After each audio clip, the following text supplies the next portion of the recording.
You run to the doctor at every small symptom, trying to silence what your body is screaming. But Buddhist monks discovered something over 2,500 years ago that modern medicine is only beginning to accept. Your body is not a broken machine that needs external fixes. It is an intelligent system with infinite capacity to heal itself when you stop blocking it with habits that drain your vital energy. There are 10 simple Buddhist principles that, when applied to your daily routine, remove the invisible obstacles preventing your organism from doing what it already knows how to do naturally. You do not need more medicines. You need to learn to listen to what your body has been trying to tell you through every pain, every fatigue, every symptom you have been ignoring. When you align your mind, your emotions, and your habits with these ancient teachings, something extraordinary happens.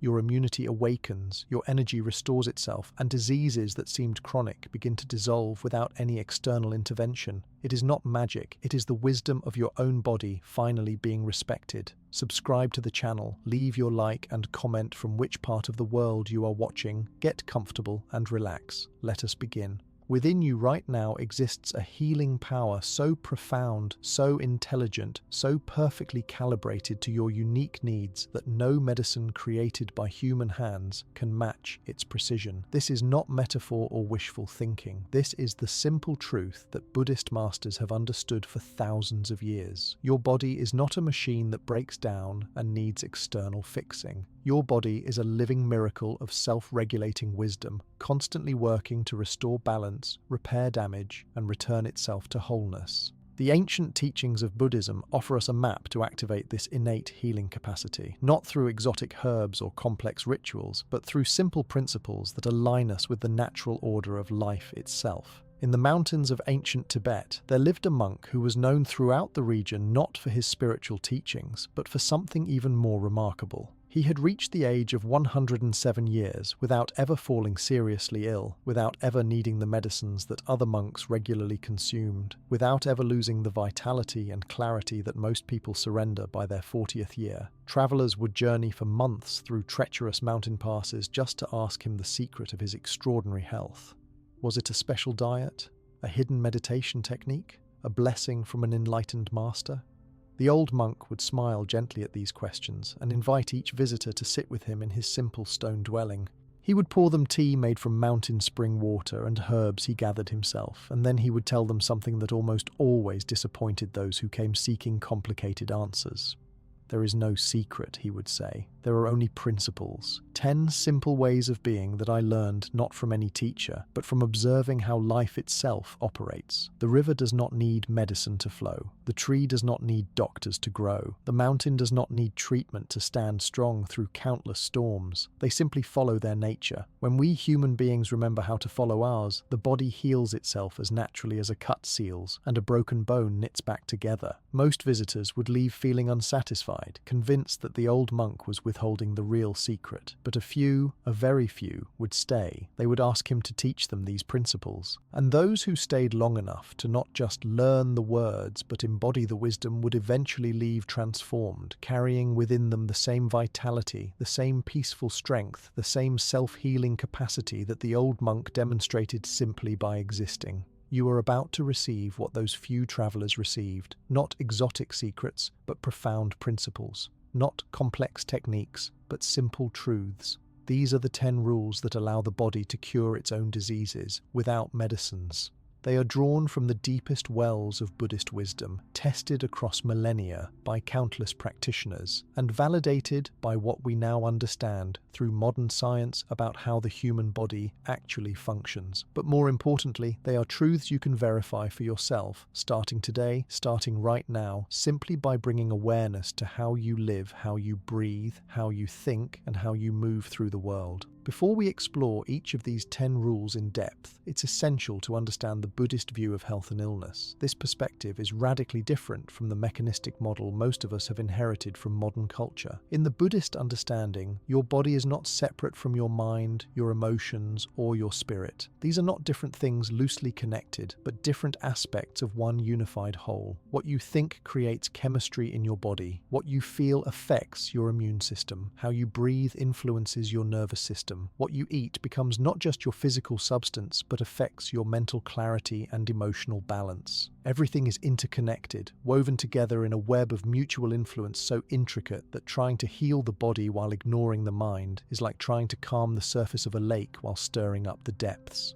This interconnection means that disease, in the Buddhist view, is rarely, if ever, just a physical problem with a purely physical solution. Disease is a message, a signal that somewhere in the unified system of body, mind, spirit, there is disharmony. Something is out of balance. The wisdom is not to attack the symptom, not to suppress the message, but to listen deeply to what the body is communicating and then address the root cause of disharmony. When you restore balance, when you return to harmony with your true nature and with the natural order of life, the body spontaneously heals. Not because you forced it to heal, not because you took something to make it heal, but because healing is simply what bodies do when the conditions for health are present. There's a beautiful teaching story that illustrates this principle. A wealthy merchant fell ill with a mysterious condition that caused him constant pain and gradually robbed him of his strength. He consulted the best doctors in the land, took every medicine they prescribed, tried every treatment they suggested. Some remedies would provide temporary relief, but the underlying condition only worsened. Desperate and nearly bankrupt from medical expenses, he finally sought out a Buddhist healer who lived as a hermit in the forest. The healer listened to his story and then asked a strange question. "Tell me, when did you stop being happy?" The merchant was confused. What did happiness have to do with his physical illness? But the healer insisted, so the merchant thought back. He realized that his symptoms had first appeared about 6 months after he had entered into a business partnership that had proven to be deeply unsatisfying. He was making more money than ever, but he hated the work, resented his partner, and felt trapped by obligations he had created for himself. The healer nodded knowingly.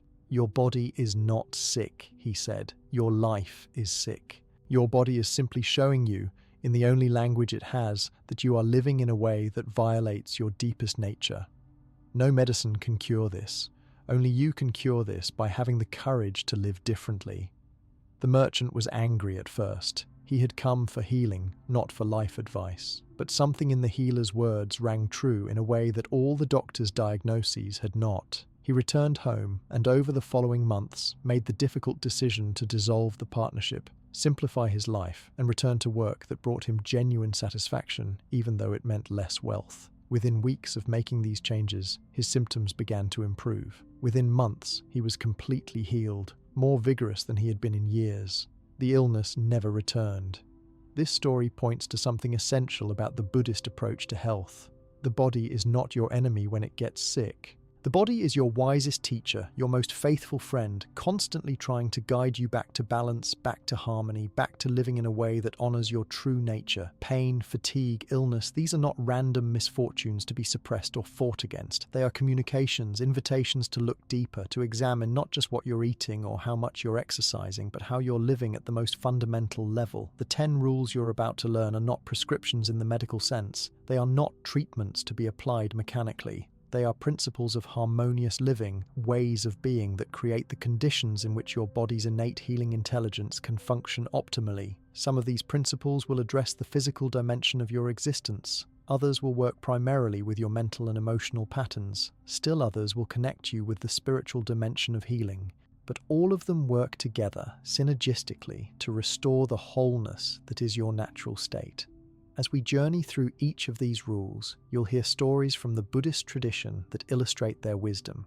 You'll learn practical ways to implement each principle in your daily life. And you'll begin to understand, not just intellectually but experientially, how your body is designed to heal itself when you remove the obstacles and provide the right conditions. This is not about becoming perfect or following rigid rules. This is about coming back into alignment with life itself, with the natural rhythms and principles that govern all healthy, thriving organisms. The first and most foundational of these rules is one that might surprise you because it seems to have nothing to do with the body at all, yet it is the ground from which all healing grows. This is the rule of stillness, of cultivating inner peace so profound that it affects every cell, every system, every function of your physical being. In the Buddhist understanding, the mind that is constantly agitated, constantly racing from one thought to another, constantly churning with worry and planning and judging, creates a storm in the body. Your nervous system cannot distinguish between a real threat and an imagined one. When your mind is turbulent, your body responds as if it's under constant attack, flooding itself with stress hormones, suppressing immune function, disrupting digestion, interfering with cellular repair. But when you learn to access the stillness that exists at the core of your being, when you can touch that place of deep inner quiet, even for a few moments each day, you create the conditions for healing to occur. Your nervous system shifts out of fight or flight mode into what scientists now call rest and digest mode, the state in which healing actually happens. Your immune system functions optimally. Your cells repair DNA damage. Your body releases natural pain-relieving compounds more powerful than many pharmaceutical drugs. All of this happens not because you're doing something to make it happen, but because you're creating the space for your body's natural healing mechanisms to function as they're designed to.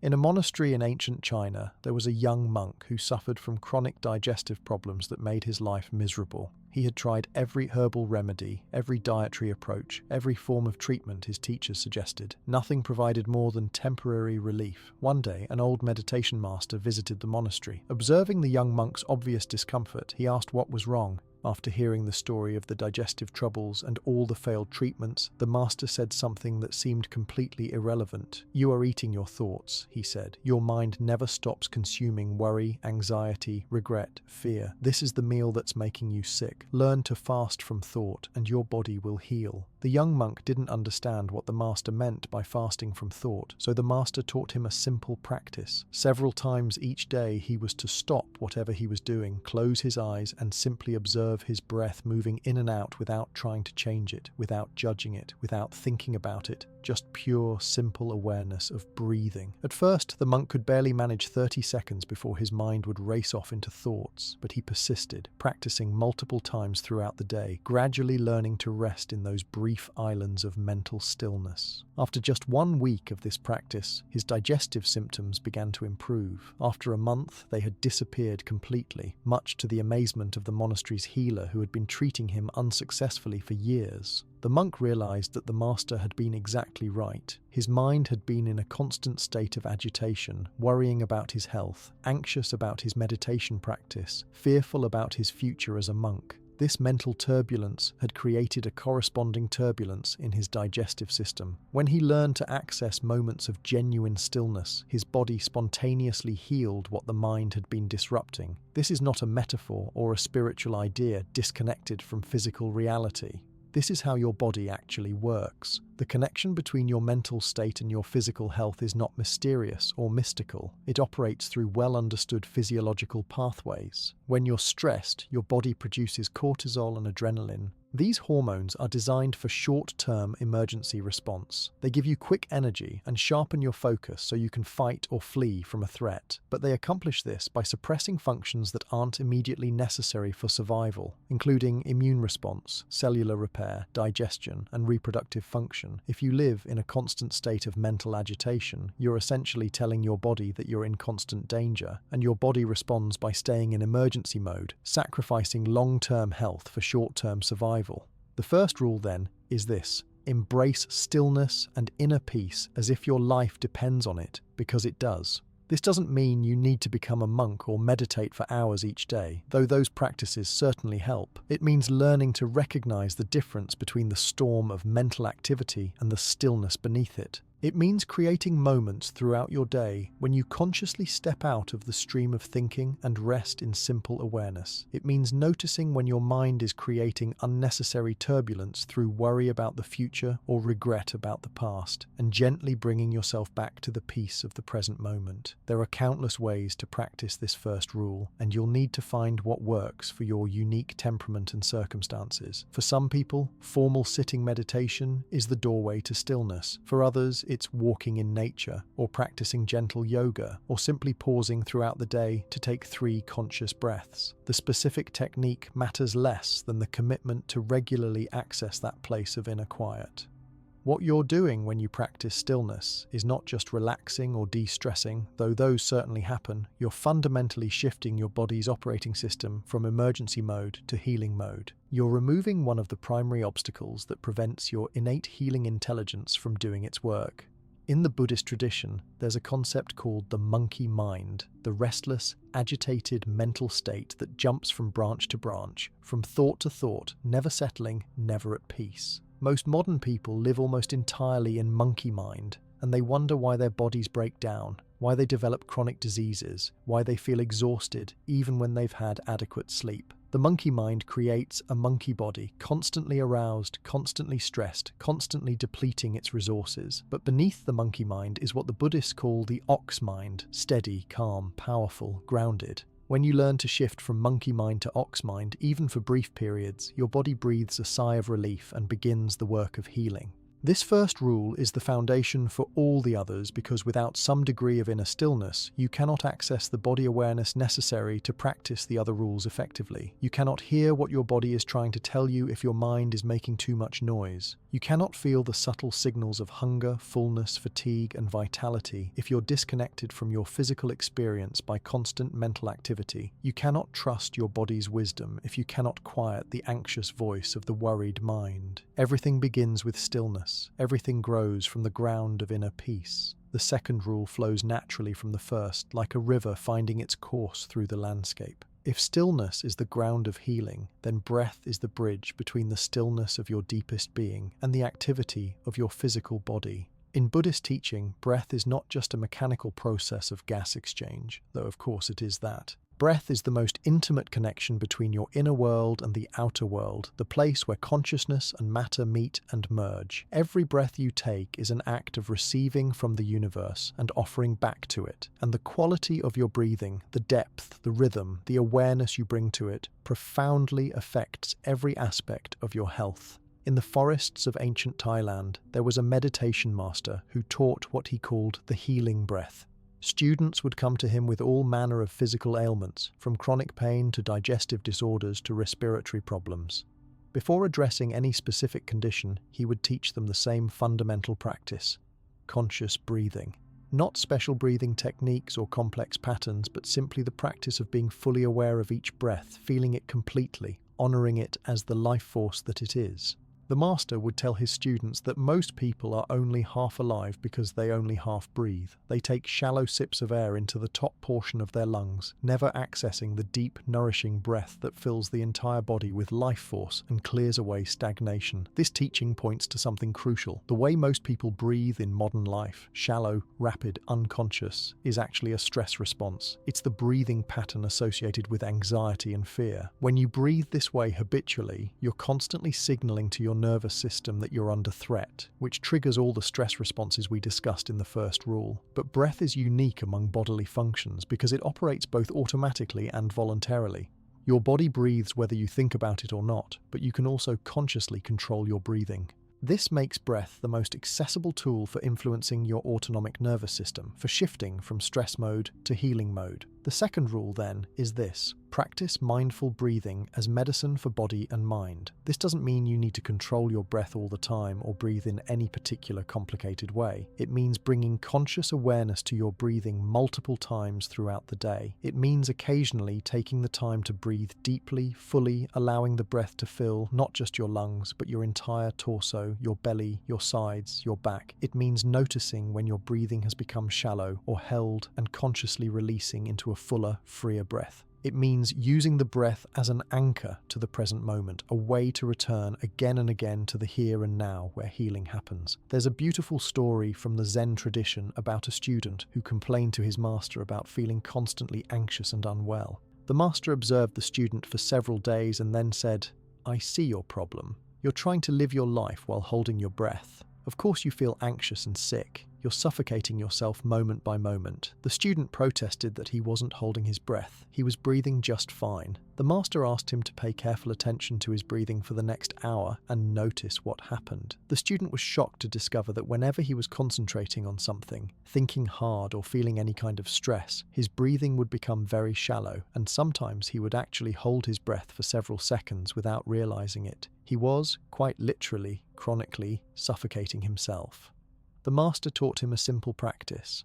Whenever he noticed that his breathing had become restricted, he should pause whatever he was doing and take 3 full, conscious breaths, allowing the exhale to be long and complete. Within days of practicing this simple technique, the student's chronic anxiety diminished significantly. Within weeks, various minor health complaints that had bothered him for years began to resolve. He realized that he had been starving his body of oxygen and life force, creating a state of chronic stress that had manifested as both mental and physical symptoms. Modern science confirms what Buddhist masters have taught for millennia about the healing power of conscious breathing. When you breathe deeply and fully, you activate the parasympathetic nervous system, the branch of your autonomic system responsible for rest, digestion, healing, and regeneration. Deep breathing increases oxygen delivery to every cell in your body, supports the lymphatic system in clearing waste products, massages internal organs, and releases physical tension. Perhaps most remarkably, conscious breathing has been shown to directly affect gene expression, turning on genes associated with immune function and turning off genes associated with inflammation. But the healing power of breath goes even deeper than these physiological mechanisms. In Buddhist understanding, breath carries prana or chi, the life force energy that animates all living things. When you breathe consciously, when you breathe fully, you're not just taking in air, you're receiving life force itself. You're nourishing your body at a level deeper than the purely chemical.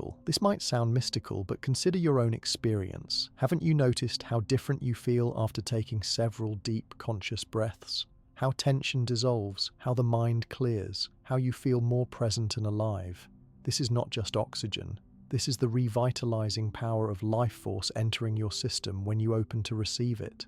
In a monastery in ancient Japan, there was a monk who had mastered the art of breath to such a degree that he could control pain, regulate his body temperature, and even slow his heart rate to nearly imperceptible levels through breathing alone. When asked how he developed this ability, he explained that it had not been his goal. He had simply practiced being fully present with each breath for so many years that eventually his breath and his consciousness had become one thing. When this unity occurred, he found that he could influence aspects of his physiology that are normally considered involuntary. But more importantly, he said, his health had become unshakable.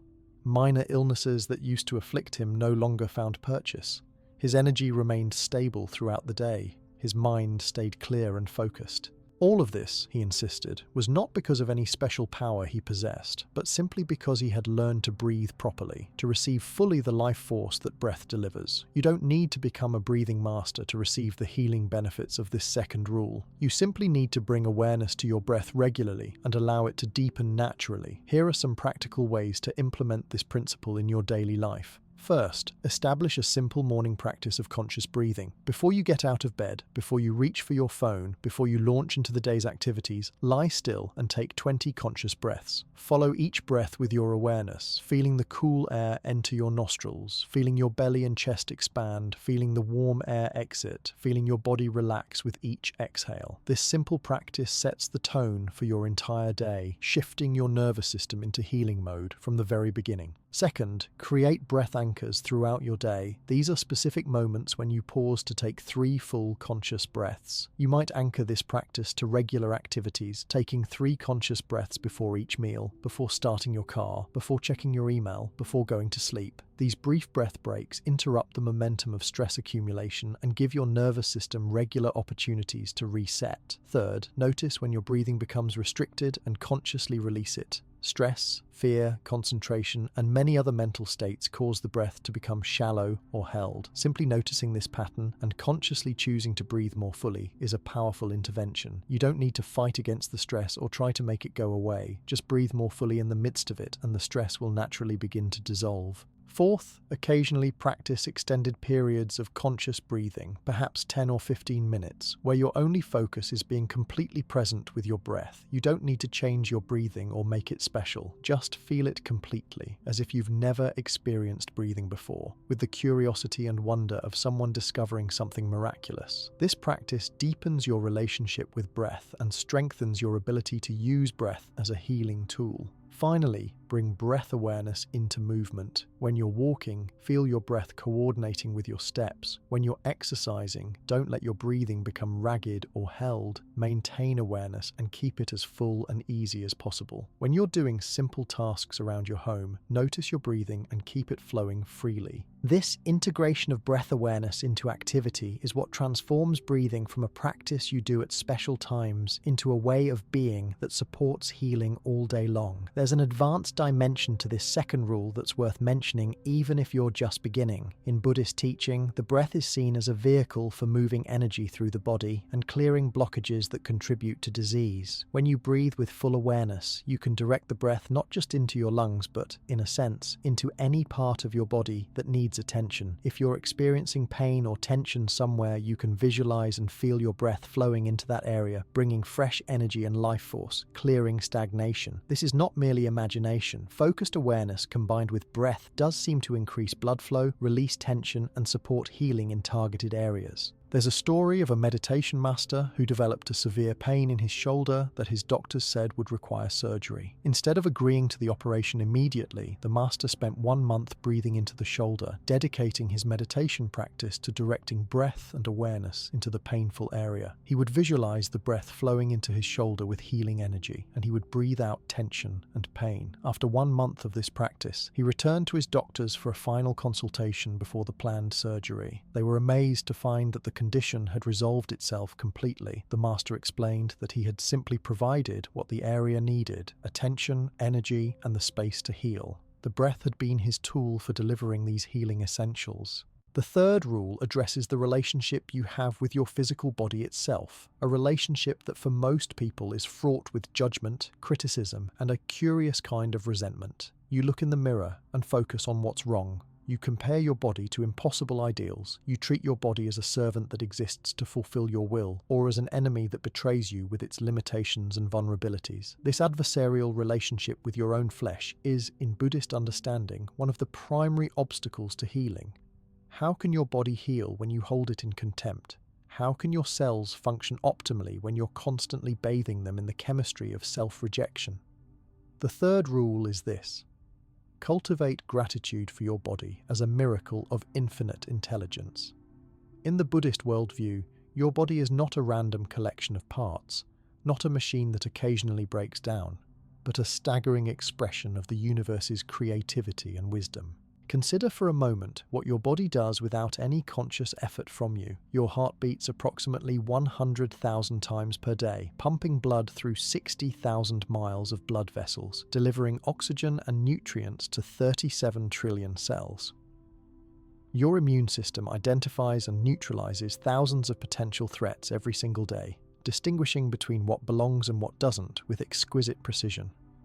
Your digestive system transforms the food you eat into the building blocks of your physical form, extracting nutrients, synthesizing vitamins, housing trillions of beneficial bacteria that support your health in ways science is only beginning to understand. Your nervous system processes 11 million bits of sensory information every second, filtering and interpreting this flood of data to create your coherent experience of reality. Your endocrine system orchestrates an intricate symphony of hormones that regulate everything from your metabolism to your mood to your sleep-wake cycles. Your cells constantly repair DNA damage, clear away debris, regenerate, and replace themselves according to precise schedules. Your bones continuously rebuild themselves. Your skin completely replaces itself every few weeks. Your liver can regenerate even after massive damage. All of this happens without you having to think about it, without you having to manage it, without you even having to believe in it. Your body does this because this is what bodies do. This is the intelligence you inherited simply by being born as a human being. In ancient India, there was a young woman who came to a Buddhist teacher with a heartbreaking story. She had developed a disfiguring skin condition that covered her arms and face. She had sought treatment from every healer she could find, but nothing helped. More painful than the physical condition itself was the shame and self-hatred she felt. She could barely look at herself without feeling disgust. She asked the teacher if there was any prayer or mantra that might heal her condition. The teacher listened compassionately and then said something that surprised her. "I will teach you a healing practice, but it's not what you expect. Every morning and every evening, you must stand before a mirror, look at your skin, and thank your body for its efforts to heal you. Thank the skin for trying to protect you. Thank the immune system for working so hard. Thank every cell that is attempting to restore balance. Do this with genuine feeling, as if you're thanking your dearest friend for helping you through a difficult time." The young woman was confused and a bit offended. How could she thank a body that she felt had betrayed her, that made her an object of pity and revulsion? But she trusted the teacher enough to try the practice. It was excruciating at first. Every time she looked in the mirror, all she could see was what was wrong, and forcing herself to offer gratitude felt like a lie. But she persisted, and gradually something began to shift. She started to notice things she had never paid attention to before. Her eyes, which were beautiful, her hair, which was thick and healthy, her hands, which were strong and capable despite the skin condition. She began to feel genuine appreciation for all the parts of her body that were working well, that were serving her faithfully every day.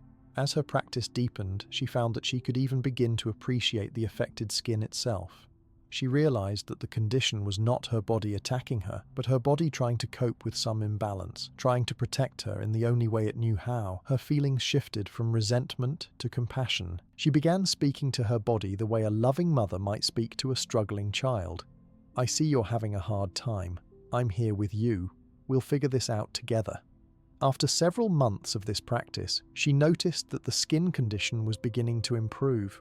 Within a year, it had cleared up almost completely, much to the amazement of the healers who had told her she would have the condition for life. When she returned to thank the teacher, he smiled and said, "Your body could not heal while you hated it. Healing requires love. You learned to love your body, and it responded by healing itself." This story illustrates something profound about the connection between gratitude and physical healing.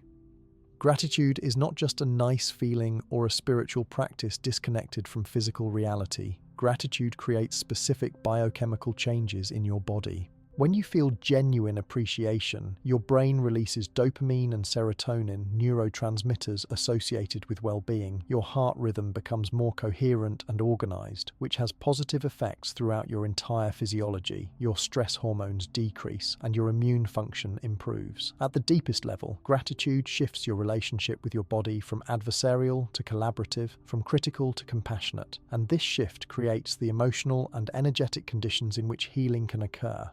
Most people practice the opposite of gratitude toward their bodies. They focus obsessively on what's wrong, what's not working, what doesn't look right, what hurts. This hypervigilant attention to problems creates a kind of negative feedback loop. Your attention amplifies whatever it focuses on. When you focus on pain, the pain often intensifies. When you focus on weakness, you feel weaker. When you focus on disease, the disease seems to expand. This is not merely psychology. This is how consciousness interacts with physiology. Your thoughts and feelings create electrical and chemical signals that affect your cells directly. Criticism and resentment create stress chemistry. Appreciation and gratitude create healing chemistry. The practice of body gratitude doesn't mean ignoring genuine health issues or pretending everything is fine when it's not. It means shifting the fundamental ground from which you relate to your body.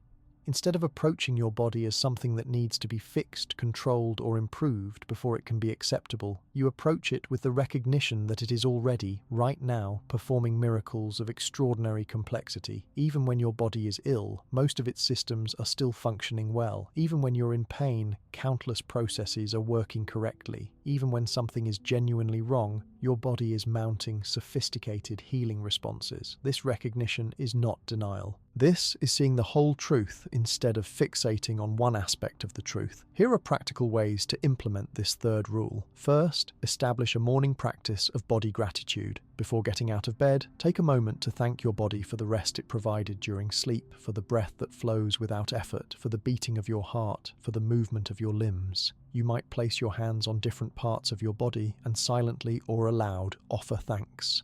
This practice takes only a minute or two, but sets a tone of appreciation that transforms your relationship with your physical form. Second, when you notice pain or discomfort, practice thanking that part of your body instead of resenting it. This feels counterintuitive at first, but it's profoundly powerful. Pain is information. Pain is your body communicating that something needs attention. Instead of cursing the pain or treating it as an enemy, thank it for the message. Thank your body for alerting you that something needs to change. This shift from resentment to appreciation changes your biochemical response to pain and often reduces the pain itself. Third, practice appreciation during daily care activities. When you shower, instead of mechanically washing while your mind is somewhere else, feel the water on your skin and appreciate your body's ability to sense temperature and touch. When you eat, Thank your digestive system for the complex work it's about to do. When you exercise, appreciate your muscles, bones, and cardiovascular system for their strength and capacity. These moments of appreciation scattered throughout your day reprogram your unconscious attitude toward your body, from taking it for granted to recognizing it as the gift that it is. Fourth, keep a body gratitude journal where you record things your body did well each day. Maybe you walked upstairs without becoming winded. Maybe you recovered quickly from a minor illness. Maybe your hands skillfully performed a task. Maybe you experienced a moment of physical pleasure, the taste of good food, the warmth of sunshine, the comfort of a hug. Recording these appreciations trains your attention to notice what's working instead of fixating on what's not. Finally, practice looking at your body with compassionate eyes. This is especially important for those parts of yourself you've been critical of.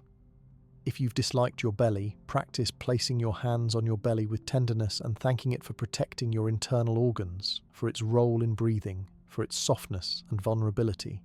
If you've resented your aging face, practice looking in the mirror and seeing the wisdom and experience written there, thanking your face for expressing your emotions, for allowing you to smile and communicate with others. This practice of compassionate looking transforms the relationship you have with your own reflection from one of judgment to one of appreciation and love. There's a deeper teaching here about the Buddhist principle of non-harm.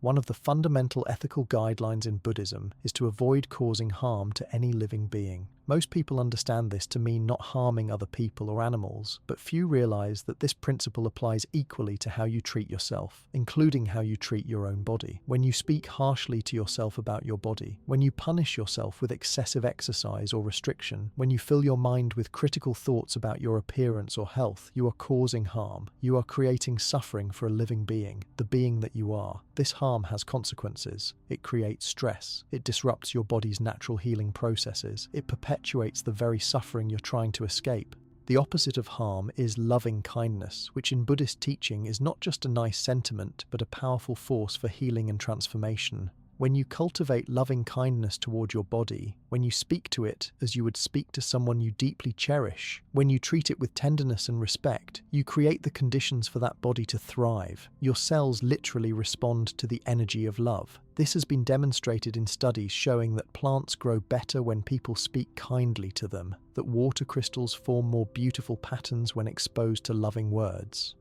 If such simple forms of life respond to the energy of love and appreciation, how much more does your own complex, sensitive, conscious body respond to the love or criticism you direct toward it? The fourth rule builds upon the foundation of the first three and addresses one of the most pervasive obstacles to healing in modern life: the accumulation of stress and negative emotions in the body. In Buddhist understanding, emotions are not merely psychological phenomena that occur in your mind. Emotions are full-body events that create specific physiological states. When you experience fear, your body tenses, your heart rate increases, your breathing becomes shallow, stress hormones flood your system. When you feel anger, your blood pressure rises, your muscles tighten, your digestive system shuts down. When you carry chronic sadness or grief, your immune function decreases, inflammation increases, your energy levels drop. The problem is not that you experience these emotions. Emotions are a natural part of being human.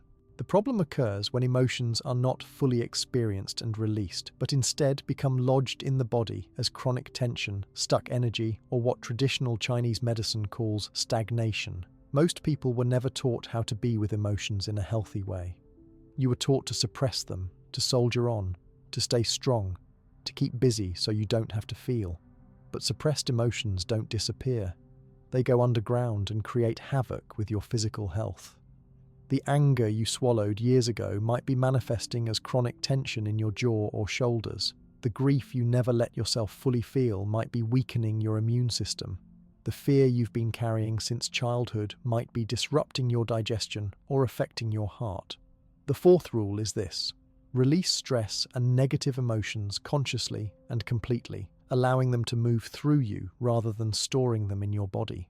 This rule recognizes that you cannot avoid experiencing difficult emotions, but you can change how you relate to them. Instead of suppressing or being overwhelmed by emotional energy, you can learn to allow emotions to flow through you the way weather moves through the sky, arriving, having its moment, and then naturally passing on. This requires a fundamental shift in how you understand emotions. In Buddhist teaching, emotions are like visitors. You can acknowledge them, allow them to be present, learn from them if they have something to teach, but you don't have to let them move in permanently or identify with them as who you are. In the mountains of Tibet, there was a meditation master who taught what she called emotional weather practice. Students would come to her with all manner of emotional suffering, depression, anxiety, grief, anger, fear. Rather than trying to make these emotions go away or analyzing their psychological roots, she would teach students to simply feel them completely while maintaining a larger awareness. She would say, "You are not the storm, you are the mountain that the storm passes over." The storm seems all-consuming when you identify with it, but when you rest in your identity as the mountain, as the vast awareness in which the storm appears, you discover that no storm can actually harm you. And when you stop resisting the storm, it passes through much more quickly. She would guide students to sit in meditation and consciously invite whatever emotion they had been avoiding or suppressing to come forward. Then, rather than thinking about the emotion or telling stories about it, they would simply feel it completely in their bodies. Where does sadness live in your body? How does anger feel as pure sensation without the story? What is the actual physical experience of fear when you're not running from it? Students would discover that when they could feel an emotion completely without resistance and without identification, it would intensify for a moment and then naturally begin to dissipate, like a wave that crests and then subsides. The emotion was energy moving through the system, and it only became stuck when they tried to block it or when they became lost in it. This teaching points to something crucial about emotional healing. Emotions need to be metabolized, processed completely, the way your body metabolizes food. When an emotion arises, if you can feel it fully without suppressing it and without becoming overwhelmed by it, the emotional energy completes its cycle and releases naturally. But if you suppress the emotion, if you push it down or distract yourself or tell yourself you shouldn't feel that way, the emotional energy doesn't complete its cycle. It gets frozen in your system, stored in your tissues, locked into chronic patterns of tension and stress. Over time, these stored emotions create the conditions for disease. Modern research on trauma and stress has validated what Buddhist teachers have taught for millennia. Traumatic experiences and chronic stress literally get stored in the body. Your tissues hold memory. Your nervous system can remain in a state of high alert long after the original danger has passed. This is why simply talking about your feelings, while helpful, is often not enough to release them. The release needs to happen at the bodily level. You need practices that help you feel and discharge the emotional energy that's been trapped in your system. Here are practical ways to implement this fourth rule. First, establish a daily practice of conscious emotional awareness. This means taking time, perhaps just 10 or 15 minutes, to sit quietly and check in with how you're feeling emotionally. Not what you're thinking, but what you're feeling. Place your attention in your body and notice if there's any emotion present. If you feel something, name it silently. This is sadness. This is anxiety. This is frustration. This simple act of naming creates just enough distance that you can feel the emotion without being overwhelmed by it. Then, instead of trying to make the emotion go away or figure out why you're feeling it, simply allow yourself to feel it completely. Notice where it lives in your body. Notice its quality, its intensity, its texture. Breathe into the sensations. This conscious feeling is the beginning of release. Second, practice what might be called emotional expression meditation. This is time set aside specifically for allowing emotions to move and express. You might put on music that evokes emotion and allow yourself to cry if sadness comes, or to move vigorously if anger arises, or to shake if fear is present. The key is to express the emotion physically without being overwhelmed by the story of why you feel that way. You're not dwelling on whatever triggered the emotion. You're simply allowing the emotional energy to move and release through physical expression. This can be remarkably cathartic and healing, especially for emotions that have been suppressed for a long time. Third, bring emotional awareness into your daily life. When something happens that triggers a strong emotional response, instead of immediately reacting or pushing the feeling away, pause. Take a breath. Feel where the emotion is showing up in your body. You might notice heat in your face when you're angry, or tightness in your chest when you're anxious, or heaviness in your belly when you're sad. Simply feeling these sensations with awareness, even for just 30 seconds, begins the process of metabolizing the emotion rather than storing it. You can then choose how to respond to the situation from a more centered place, rather than being hijacked by the emotion. Fourth, practice self-compassion for your emotional experience. So much additional suffering comes from judging yourself for having certain emotions. You feel anxious and then feel ashamed for feeling anxious. You feel angry and then feel guilty for feeling angry. This judgment about your emotions creates a second layer of suffering on top of the original emotion and makes it much harder to process and release the emotion. Practice meeting whatever emotion arises with a kind, understanding presence, the way you might comfort a friend who is having a hard time. Of course you feel this way. Of course this is difficult. It's okay to feel what you're feeling. This compassionate presence toward your own emotional experience creates safety that allows the emotion to release naturally. Fifth, use the body to release emotional energy. Emotions get stored in the body, and they need to be released through the body. Practices like vigorous exercise, dance, yoga, martial arts, or even simple shaking can help discharge stored emotional energy. In some therapeutic traditions, practitioners use specific movements or postures to help access and release trapped emotions. You might notice that during or after intense physical activity, emotions sometimes arise seemingly out of nowhere. This is emotional energy that was stored in your tissues being released as you move. Allow this release. Let the tears come during yoga if they want to. Let yourself sigh or groan during exercise. These are signs of healthy emotional discharge. There's a profound teaching in Buddhism about the temporary nature of all emotions. No emotion, no matter how intense, lasts forever. Even the deepest grief eventually shifts. Even the most terrifying fear eventually passes. When you can remember this in the midst of difficult emotions, it gives you the courage to feel them rather than run from them.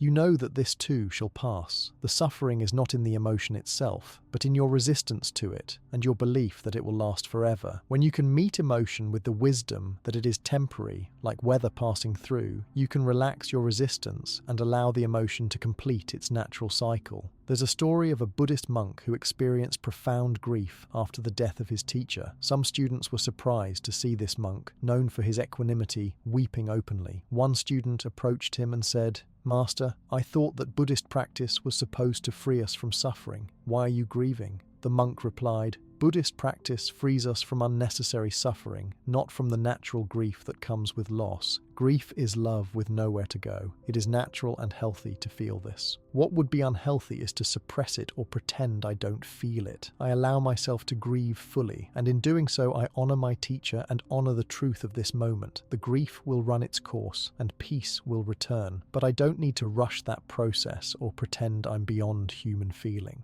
This story illustrates the Buddhist middle way regarding emotions. You don't suppress them or pretend you don't feel them in the name of being spiritual, but you also don't drown in them or identify with them as who you fundamentally are. You allow them to be present, you feel them fully, you let them teach you what they have to teach, and then you let them go when they naturally complete their cycle. This is emotional maturity, and it's essential for physical health because when emotional energy flows freely through you rather than getting stuck, your body remains clear, vital, and capable of healing itself. One more dimension of this fourth rule deserves attention: the practice of forgiveness. In Buddhist teaching, holding resentment is like drinking poison and expecting the other person to die. When you carry grudges, when you rehearse past hurts, when you maintain anger toward those who have harmed you, you are the one who suffers. The other person might not even know or care that you're still angry, but your body knows. Your body carries the burden of that unresolved anger, and it takes a toll. This doesn't mean what happened to you was okay. This doesn't mean you have to reconcile with people who harmed you. Forgiveness is not for them. Forgiveness is for you. It's releasing the poison from your system so you can heal. Forgiveness is not a single decision, but a practice. You might need to forgive the same person or the same situation many times before the emotional charge fully releases. Each time you practice forgiveness, you're releasing another layer of stored anger or hurt.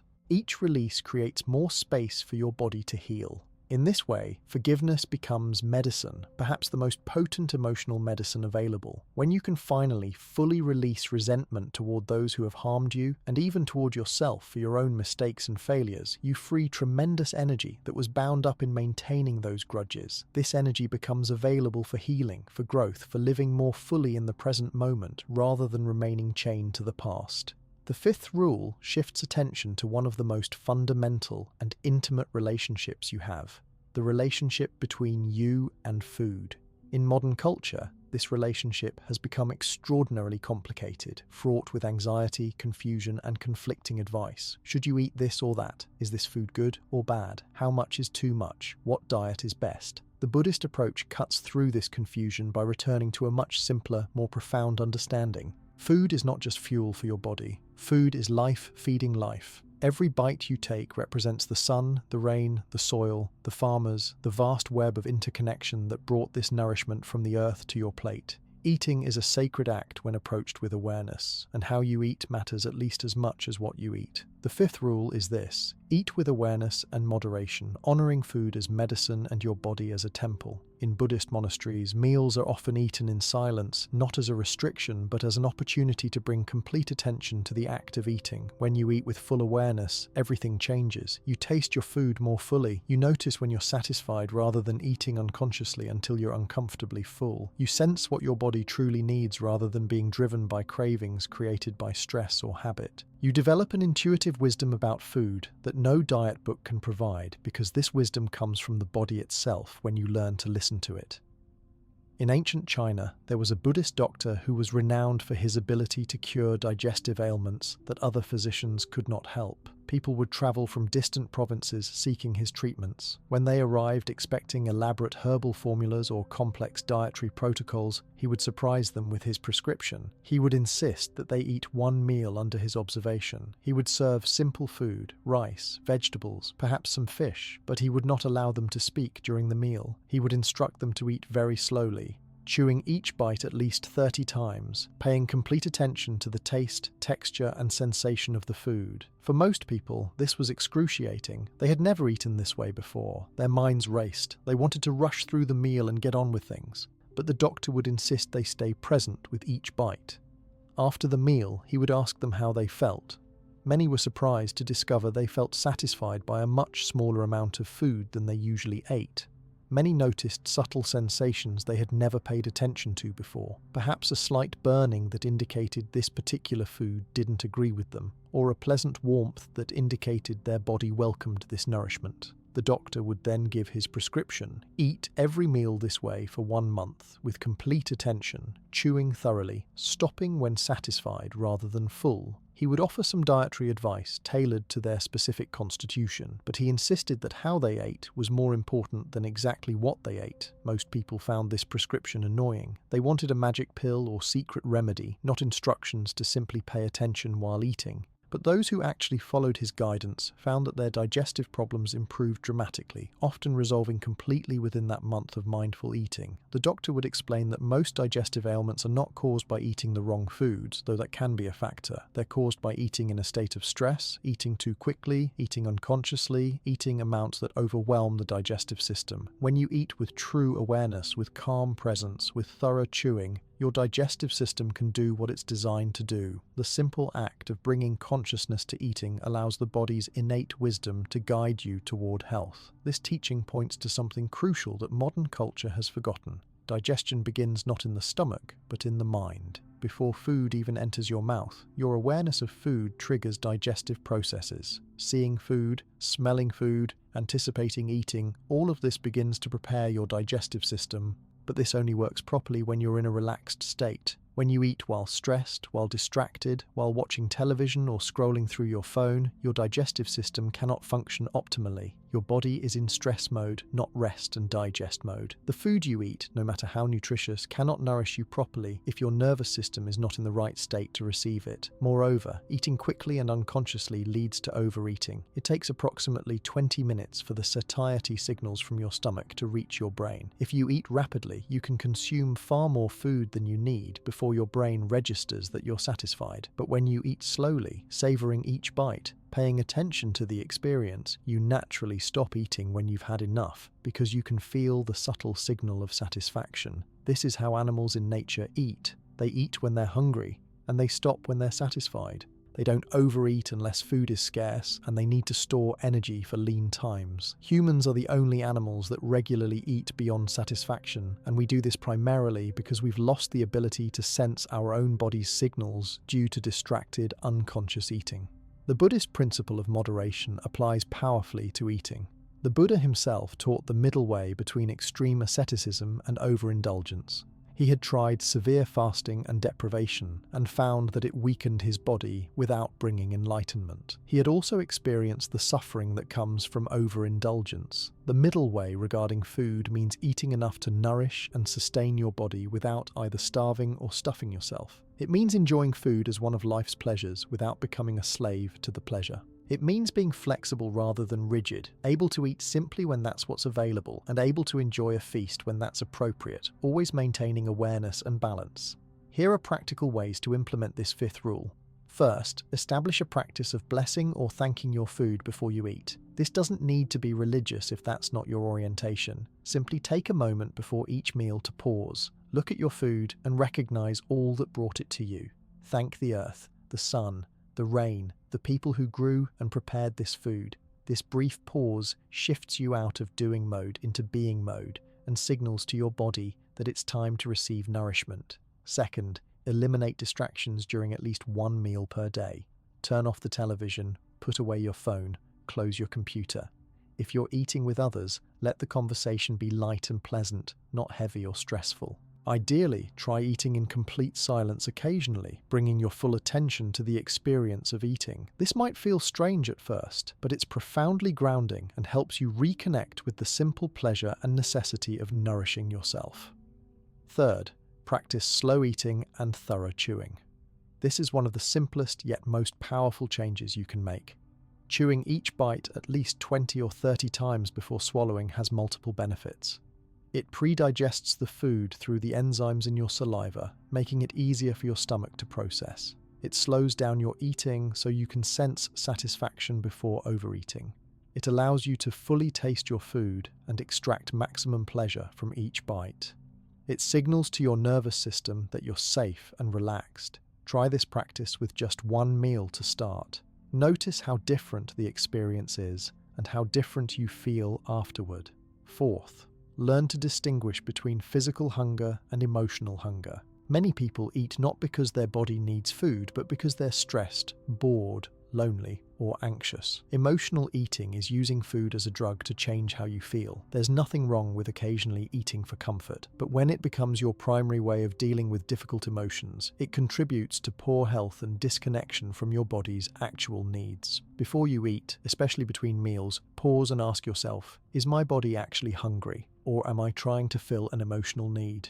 If it's emotional hunger, can you address the emotion directly rather than medicating it with food? This doesn't mean never eating for comfort, just becoming more conscious of when and why you're eating. Fifth, develop sensitivity to what foods actually serve your body versus what foods create problems. This is highly individual. A food that nourishes one person beautifully might create inflammation or discomfort in another.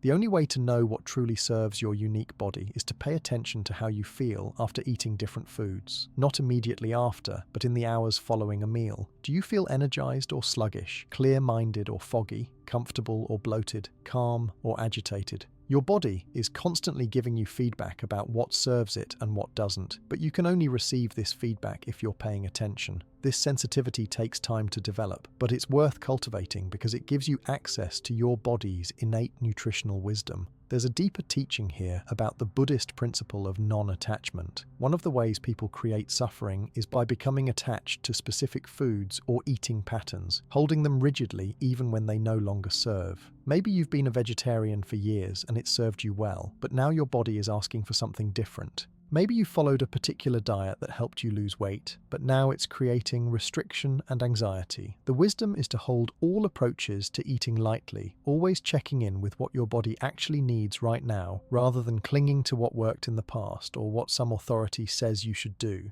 Your body's needs change with age, with activity level, with health status, with seasons. Flexibility and attunement are more valuable than rigid rules. In the Buddhist tradition, there's a practice called dana, or generosity, around food. Monks traditionally eat only what is offered to them by lay people, which cultivates both gratitude in the monks and generosity in the community. While you might not live as a monk, you can practice food generosity in your own life. Share food freely with others. Cook with love for your family or friends. If you have abundance, give to those who have less. This practice keeps you from becoming greedy or possessive about food and reminds you that food is meant to be shared, that eating is a communal act that connects us to each other and to the web of life that sustains us all. Finally, there's the question of what to eat, which is actually less important than how you eat, but still deserves attention. The Buddhist approach generally favors simple, whole foods that come from the earth without excessive processing,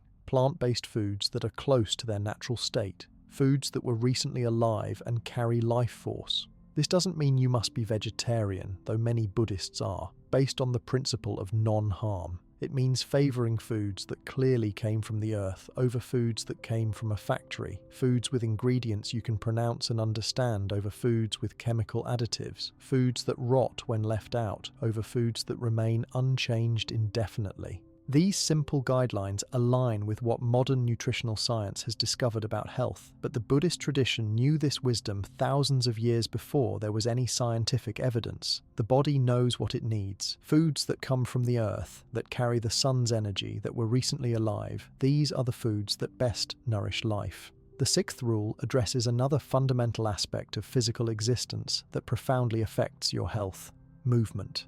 In the modern world, most people live almost entirely sedentary lives, sitting for the majority of their waking hours, barely using their bodies for anything beyond moving from one chair to another. This is a radical departure from how human beings evolved to live, and it takes a serious toll on health. But the Buddhist approach to movement is not about forcing yourself through punishing exercise regimens or treating your body like a machine that needs to be worked hard. It's about reclaiming the natural joy and necessity of movement, about understanding that your body was designed to move, and that movement is medicine when approached with the right intention and awareness. The sixth rule is this: move with gentle intention, treating your body as a sacred instrument rather than a machine to be driven. In Buddhist monasteries, movement is built into daily life not as exercise but as practice. Walking meditation, where each step is taken with complete awareness and presence. Working meditation, where tasks like gardening or cleaning are performed with the same focused attention you might bring to sitting meditation.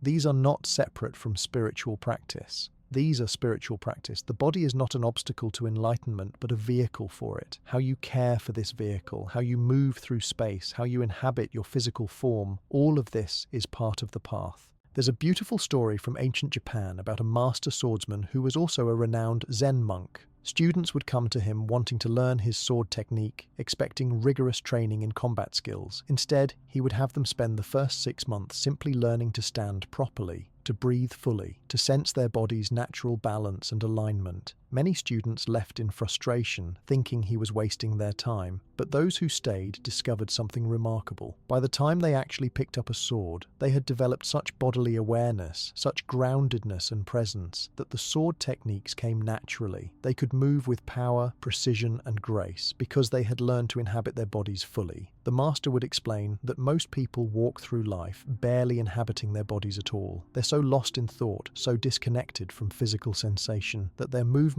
are unconscious and awkward. True mastery, whether of a sword or of life itself, begins with coming fully into your body. This teaching points to something essential: the difference between mindless exercise and mindful movement. Most people approach exercise as something they have to do, a chore, a punishment for eating too much, or a means to achieve some aesthetic goal. They go through the motions while their mind is somewhere else entirely, counting down the minutes until they can stop. This kind of exercise might provide some physical benefits, but it misses the deeper possibility that movement offers. When you move with full awareness, when you actually feel your body moving through space, when you bring curiosity and presence to physical sensation, movement becomes meditation. It becomes a way of coming home to yourself, of integrating body and mind, of experiencing the joy that is your body's birthright. Modern research has confirmed what Buddhist teaching has always known. Regular movement is essential for health. Movement stimulates circulation, bringing fresh oxygen and nutrients to every cell while carrying away waste products. Movement stimulates lymphatic flow, supporting your immune system in clearing toxins. Movement releases endorphins, your body's natural feel-good chemicals. Movement strengthens bones, maintains muscle mass, supports joint health, improves balance and coordination. Movement helps regulate blood sugar, reduces inflammation, supports cardiovascular health. Movement improves sleep quality, cognitive function, and emotional well-being. In fact, if the benefits of movement could be put into a pill, it would be the most powerful medicine ever discovered, preventing and treating more conditions than any pharmaceutical drug. But here's what's crucial. These benefits are available through gentle, regular movement, not just through intense exercise. You don't need to run marathons or spend hours in a gym to receive movement's healing effects. Walking, gentle yoga, tai chi, dancing, gardening, playing with children or pets, simple stretching, these all count as movement. The key is regularity and awareness. Moving your body in some way almost every day with presence and attention will do more for your health than occasional intense workouts performed unconsciously while your mind is elsewhere. Here are practical ways to implement this sixth rule. First, establish a morning movement practice, even if it's just 5 or 10 minutes. This could be gentle stretching, a few yoga poses, a short walk, some basic exercises like squats or push-ups. The specific activity matters less than the consistency and the quality of awareness you bring to it. Morning movement signals to your body that it's time to fully wake up and engage with the day. It gets your circulation moving, your joints lubricated, your energy flowing. It's an investment in how you'll feel for the rest of the day. Second, build movement into your daily life rather than thinking of it as something separate you have to make time for. Take stairs instead of elevators, park farther away and walk. Stand while working when possible. Do simple stretches while watching television. Play active games with your children. Garden, dance while cooking. These small movements throughout the day add up and are often more beneficial than a single exercise session because they prevent the prolonged sitting that is so harmful to health. Third, practice walking meditation. This is one of the most accessible and powerful Buddhist practices. Walking meditation is simply walking slowly with complete attention to the physical sensations of walking. Feel your foot lifting, moving forward, placing down. Feel the weight shifting from one foot to the other. Feel the movement of your legs, the swing of your arms, the balance of your whole body. This can be done indoors or outdoors for just a few minutes or for longer periods. It's a beautiful way to integrate meditation and movement to train the mind while caring for the body. Fourth, explore gentle movement practices from the Buddhist and Eastern traditions. Yoga, Tai Chi, Qigong, these are all practices that combine movement with breath and awareness. They're designed not just to make the body stronger or more flexible, though they do that, but to cultivate the flow of life force energy through the body, to integrate body and mind, to develop presence and balance. These practices have been refined over centuries, specifically for their healing effects. Even if you can only practice for 15 or 20 minutes a few times a week, they offer profound benefits. Many communities offer classes, and there are also excellent online resources for learning these practices at home. Fifth, listen to your body's need for movement versus rest. Some days your body wants vigorous movement. Other days it needs gentleness or rest. The wisdom is learning to sense what your body actually needs rather than following a rigid plan regardless of how you feel. This doesn't mean being lazy or making excuses to avoid movement. It means developing a sensitive, responsive relationship with your body where you can distinguish between resistance that should be gently pushed through and genuine need for rest that should be honored. This kind of attunement comes through practice, through paying attention to how you feel during and after different types of movement on different days. There's a deeper teaching here about the Buddhist concept of energy or prana. In Buddhist understanding, your body contains channels through which life force energy flows. When these channels are open and energy flows freely, you experience vitality and health. When the channels become blocked or energy becomes stagnant, you experience fatigue and eventually disease. Movement is one of the primary ways to keep energy flowing freely through your system, but not just any movement. Conscious, intentional movement that you can feel, that you bring awareness to. This is what moves energy most effectively. This is why gentle practices like yoga or Tai Chi, which combine movement with breath and awareness, can leave you feeling more energized, even though they're not particularly vigorous. They're working at the level of energy flow, not just physical conditioning. In traditional Buddhist teaching, there's also a principle about balancing activity and rest. The body needs both. It needs movement to stay vital and strong, and it needs rest to repair and regenerate. Many modern people swing between extremes, either being almost completely sedentary or pushing themselves too hard in intense exercise without adequate recovery. The middle way applies here too. Regular, moderate movement balanced with adequate rest and sleep. This balance looks different for different people depending on age, health status, and individual constitution. A young, robust person might thrive on more vigorous movement, while an older person or someone recovering from illness might need gentler practices.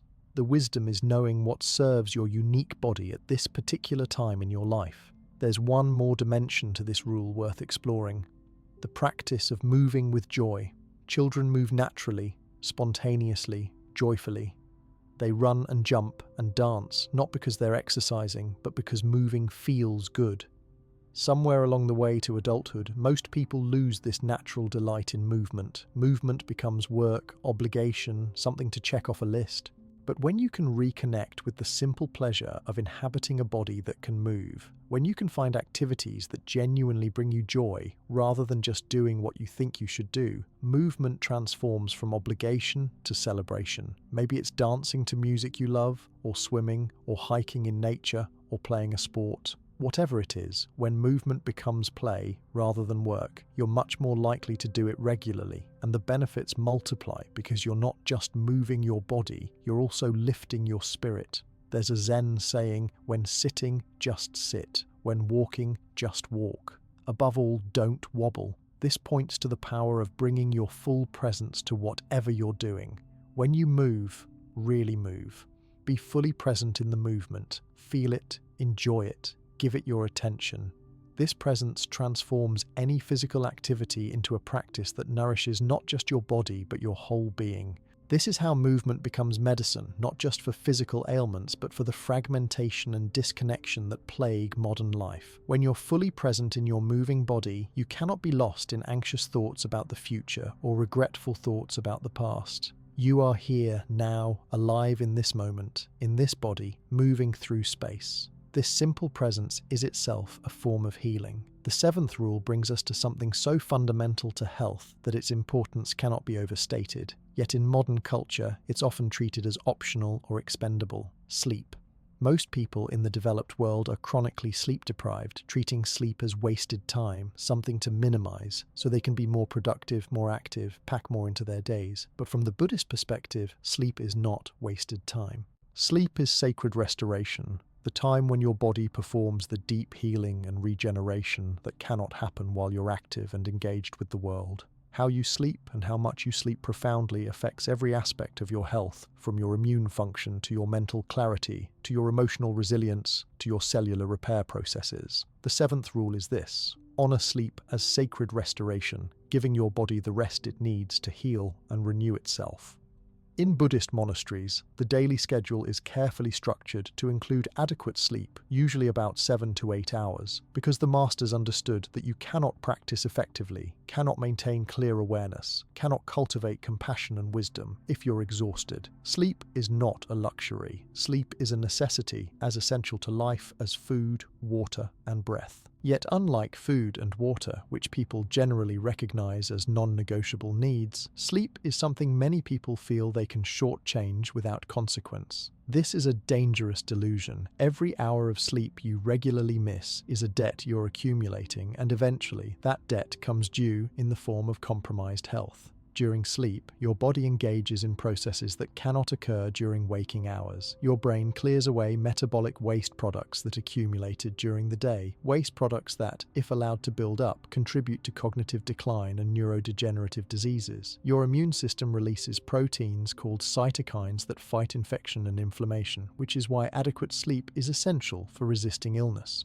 Your body releases growth hormone, which supports cellular repair and regeneration of tissues. Your brain consolidates memories and integrates learning from the day. Your nervous system processes and releases stress. Your cardiovascular system gets a needed rest. Inadequate sleep disrupts all of these essential functions, leading to increased risk of obesity, diabetes, cardiovascular disease, cognitive impairment, mood disorders, weakened immunity, and shortened lifespan. In ancient India, there was a Buddhist teacher who specialized in healing through sleep. This might sound strange, but his approach was both simple and profound. When people came to him with various health complaints, he would first inquire about their sleep. How many hours did they sleep? What time did they go to bed and wake up? How was the quality of their sleep? Did they wake frequently? Did they wake feeling rested or exhausted? In most cases, he discovered that his patients were not sleeping adequately, either in quantity or quality. His primary prescription was almost always the same: improve your sleep and then see what symptoms remain. He would teach practices to support better sleep, advise about sleep timing and environment, and instruct people to make sleep a priority rather than something they squeezed in after everything else was done. The teacher would explain that the body has innate intelligence to heal itself, but this healing primarily happens during sleep. If you're not sleeping adequately, you're not giving your body the time it needs to perform its healing work. It's like expecting a garden to grow without giving it nighttime, without the dark hours when the earth rests and roots deepen and growth happens in the invisible realm. He would often say that sleep is the fertile darkness from which health grows. Many people were disappointed by this prescription, having hoped for something more exotic or exciting. But those who actually followed his guidance, who made sleep a priority and implemented his suggestions, often found that ailments they had struggled with for years improved dramatically simply from sleeping properly. The healing power had been there all along in their own bodies. They just needed to create the conditions for it to activate, and adequate sleep was the primary condition. This story illustrates something modern sleep research has confirmed. Sleep is perhaps the single most powerful medicine available, yet it's free and available to everyone. You don't need a prescription. You don't need expensive treatments. You just need to prioritize sleep and create the conditions that support high-quality rest. But here's what's important to understand. It's not just about sleeping more hours, though for many people that's necessary. It's also about sleeping better, about the quality and depth of your sleep. You can spend 8 hours in bed but still not get truly restorative sleep if that sleep is fragmented, shallow, or disturbed. From the Buddhist perspective, the quality of your sleep is directly affected by the quality of your waking life. If your days are filled with stress, anxiety, conflict, and constant mental agitation, this turbulence follows you into sleep. Your sleep becomes restless, disturbed by anxious dreams, frequently interrupted. But if you can cultivate more peace, stillness, and balance during your waking hours, this peace naturally carries into your sleep. The practices we've already discussed in the earlier rules, cultivating inner stillness, releasing stress and negative emotions, eating with awareness, moving gently, all of these contribute to better sleep. This is why the rules are interconnected and mutually reinforcing. Each one supports the others, creating an upward spiral toward greater health and well-being. Here are practical ways to implement this 7th rule. First, make sleep a non-negotiable priority in your life. This means scheduling your day backward from when you need to wake up, ensuring you have at least 7 to 8 hours for sleep, and protecting that time as you would protect any other essential appointment. It means saying no to activities or obligations that would require you to sacrifice sleep. It means recognizing that whatever you think you're gaining by staying up late or getting up too early is not worth what you're losing in health, clarity, and well-being. This shift in priority alone, treating sleep as sacred rather than expendable, will transform your relationship with rest. Second, establish a consistent sleep schedule. Your body has an internal clock, a circadian rhythm that regulates when you feel alert and when you feel sleepy. This clock functions best when you go to sleep and wake up at consistent times, even on weekends.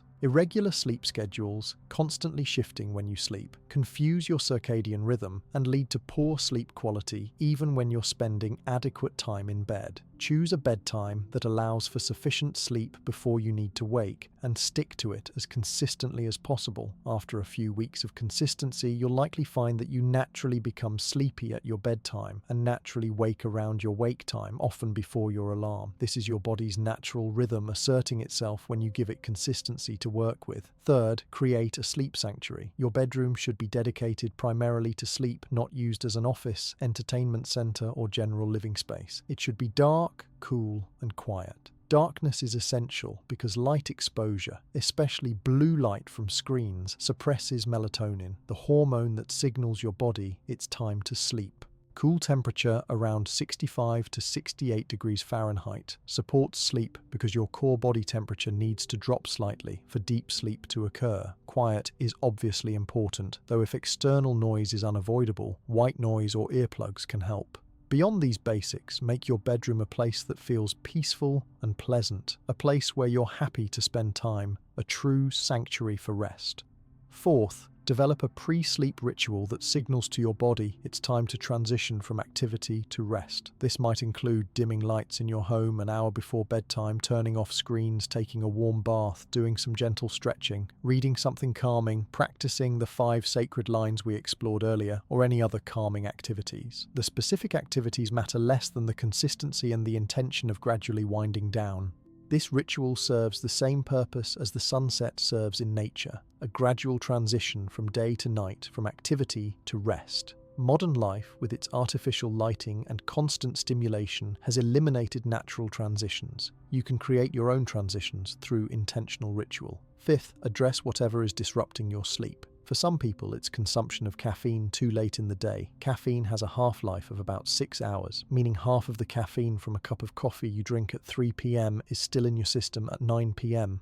For others, it's alcohol, which might make you feel sleepy initially but disrupts sleep architecture and prevents deep restorative sleep. For many, it's screen time before bed, the blue light and mental stimulation from phones, tablets, and computers interfering with the natural onset of sleepiness. For some, it's an uncomfortable mattress or pillows. For others, it's a partner who snores or a pet that disrupts sleep. Whatever the specific issue, it deserves attention and problem solving because your sleep is that important. There's a deeper Buddhist teaching about sleep that goes beyond these practical suggestions. In the Buddhist view, how you fall asleep matters. The state of consciousness you're in as you drift off affects not just the quality of your sleep, but also plants seeds in your subconscious mind that will sprout into your experience. This is why the practice of speaking the 5 sacred lines before sleep, like we explored at the beginning, is so powerful. You're consciously choosing to enter sleep from a place of gratitude, release, stillness, trust, and peace. These qualities then infuse your sleep and your dreaming, and you wake carrying these qualities into your new day. Conversely, if you fall asleep while scrolling through disturbing news or rehearsing anxieties or in the middle of an argument, you're planting very different seeds. In this light, the transition into sleep becomes a powerful practice point, an opportunity to consciously direct your mind toward qualities you want to cultivate.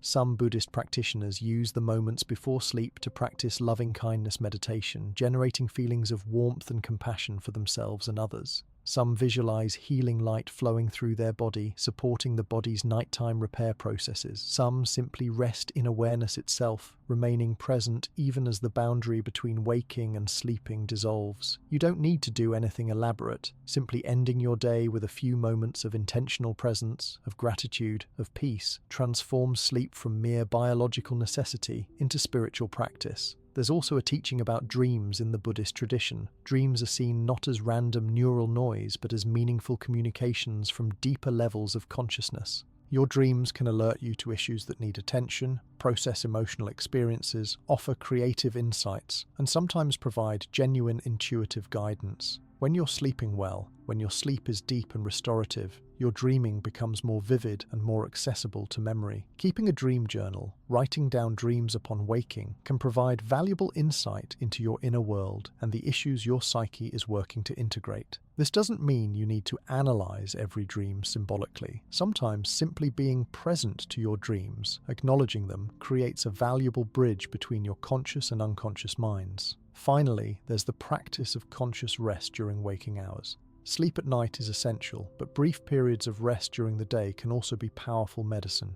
In Buddhist monasteries, there's usually a rest period in the afternoon, recognizing the natural dip in energy and alertness that occurs in early afternoon. Even a brief rest of 15 to 20 minutes, lying down with eyes closed even if you don't actually fall asleep, can be remarkably restorative. This is different from a nap, which involves actual sleep. This is simply giving your body and nervous system a break from activity and input. In our always-on culture, this kind of rest is often seen as laziness, but it's actually wisdom. Your body is not a machine that can run continuously without breaks. Building in brief rest periods prevents the accumulation of fatigue and actually makes you more effective during your active hours. The eighth rule addresses the relationship between your conscious mind and your body's innate intelligence. Throughout these teachings, we've touched repeatedly on the idea that your body possesses profound wisdom, that it knows how to heal itself, that it's constantly communicating with you about what it needs. But most people have lost the ability to hear this communication. They've learned to override their body signals, to push through fatigue, to ignore discomfort, to silence the body's voice with the mind's demands and society's expectations. This disconnection from bodily wisdom is one of the primary causes of disease in modern life.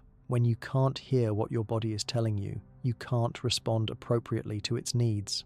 The eighth rule is this: trust your body's wisdom and learn to listen to what it's communicating to you. This rule is about reclaiming a relationship with your body that is collaborative rather than controlling, where you see your body not as something you own and command, but as a wise partner in your life journey. Your body has been taking care of you since before you were born. Your heart was beating, your lungs were preparing to breathe, your nervous system was developing, all before you had any conscious awareness or to direct these processes. This intelligence that created you and sustains you continues to operate every moment of your life. The question is whether you're paying attention to it. In the Himalayan region of northern India, there lived a Buddhist healer who had an unusual approach to diagnosis.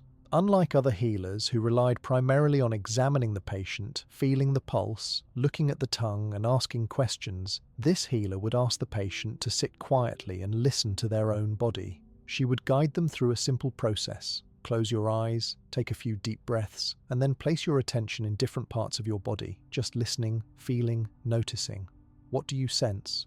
Where is there tension or discomfort? Where is there ease or warmth? What is your body trying to tell you about what it needs? Most patients found this strange at first. They had come for the healer to tell them what was wrong, not to discover it themselves. But the healer insisted that the patient's own awareness of their body was the most accurate diagnostic tool available. She explained that the body is constantly signaling when something is out of balance, but these signals are often subtle, easily drowned out by mental noise or ignored in the rush of daily life. By teaching people to actually listen to their bodies, she was giving them a skill they could use for the rest of their lives, a way to catch imbalances early before they developed into serious illness. After this period of listening to their own body, the patient would report what they had noticed, and the healer would help them interpret these sensations and understand what they were pointing to. Often the patient would be surprised to discover that they already knew what was wrong and what they needed to do about it. The body had been trying to tell them, but they hadn't been listening. The healer's role was not to provide information the patient couldn't access themselves, but to teach them how to access the wisdom that was already within them. This is what true healing is about. Not becoming dependent on external authorities, but learning to trust the inner physician, the healing intelligence that lives within your own flesh. This teaching points to something revolutionary.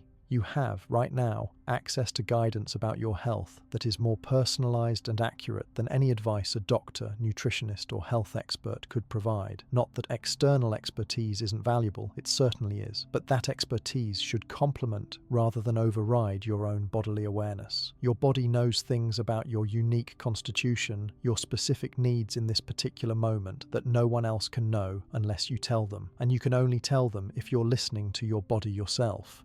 Think about the experience of hunger.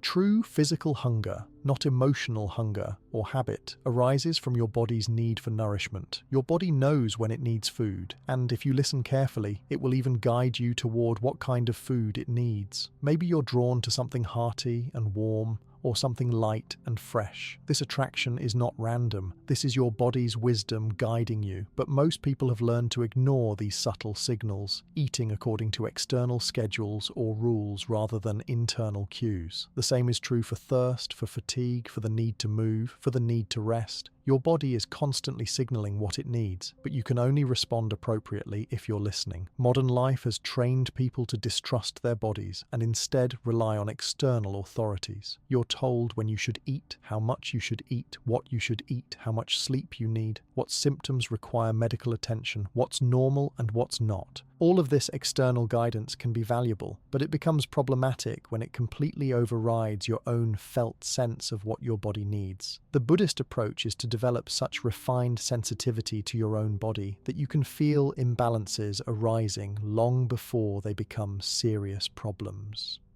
This is preventive medicine at its finest, catching issues at the energetic level before they manifest as disease.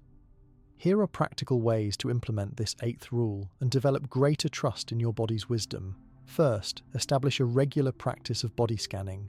This simply means lying down or sitting comfortably, closing your eyes, and systematically bringing your attention to different parts of your body. Start with your feet and slowly move up through your legs, pelvis, abdomen, chest, arms, shoulders, neck, and head. Don't try to change anything or fix anything, just notice. Where do you feel tension? Where do you feel ease? Where does sensation flow freely? Where does it feel blocked or numb? What emotions or memories arise as you focus on different areas? This practice develops the skill of bodily awareness that allows you to hear what your body is communicating. Second, learn to distinguish between the mind's voice and the body's voice. The mind often speaks in words, in shoulds and shouldn'ts, in judgments and comparisons. The body speaks in sensations, in attractions and aversions, in comfort and discomfort, in energy and fatigue. When you're trying to make a decision about your health or well-being, practice consulting both. What does your mind think you should do? What does your body feel drawn toward or away from? Often they'll align, but when they don't, experimenting with trusting the body's wisdom can be revelatory. Your body is often wiser than your mind, especially when your mind is filled with conditioning, fear, or external messages that don't actually serve you. Third, pay attention to your body's response to different foods, activities, environments, and people.